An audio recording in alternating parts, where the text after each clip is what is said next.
The term Giallo actually comes from the phrase I'll owe you an apology for making you watch this film. No, I'm only kidding. Giallo is actually the Italian word for yellow.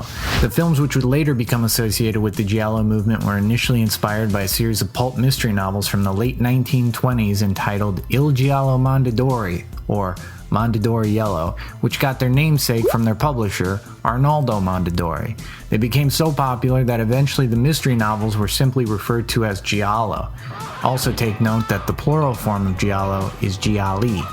While The Postman Always Rings Twice was the first Giallo novel to be adapted to film in 1943 by Luchino Visconti, the film doesn't represent any of the violence and surrealism that would later become hallmarks of the genre.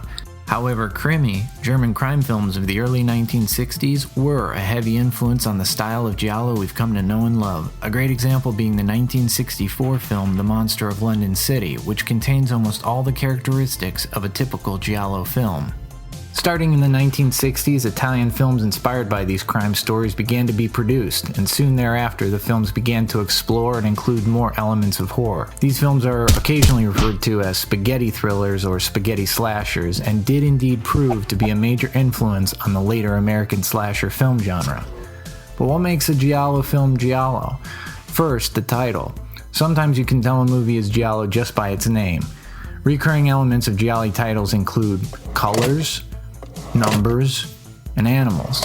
Occasionally, the titles create a Venn diagram by creatively combining several of the aforementioned themes, like colors and animals, or numbers and animals, or colors and numbers. And on one very special occasion, all preceding subjects coalesce to create the most magical title of them all, Four Flies on Grey Velvet.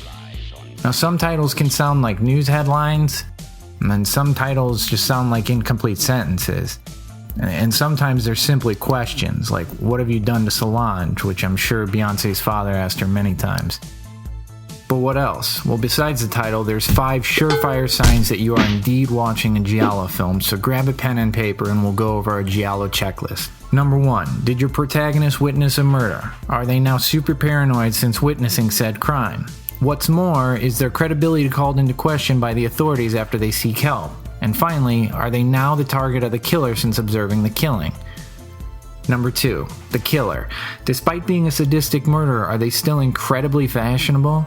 They need black gloves, sometimes a hat or scarf, sometimes a long coat, and they need to remain a mystery until the climactic reveal at the end of the movie.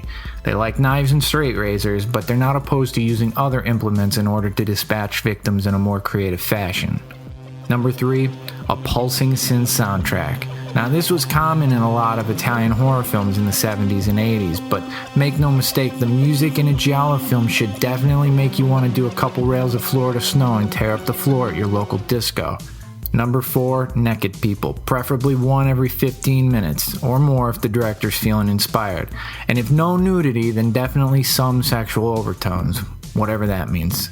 And last but not least, number 5, ketchup, and plenty of it. We're talking by the bottle full. And what kind are they using? Classic Heinz style, or more of that watery Hunt stuff?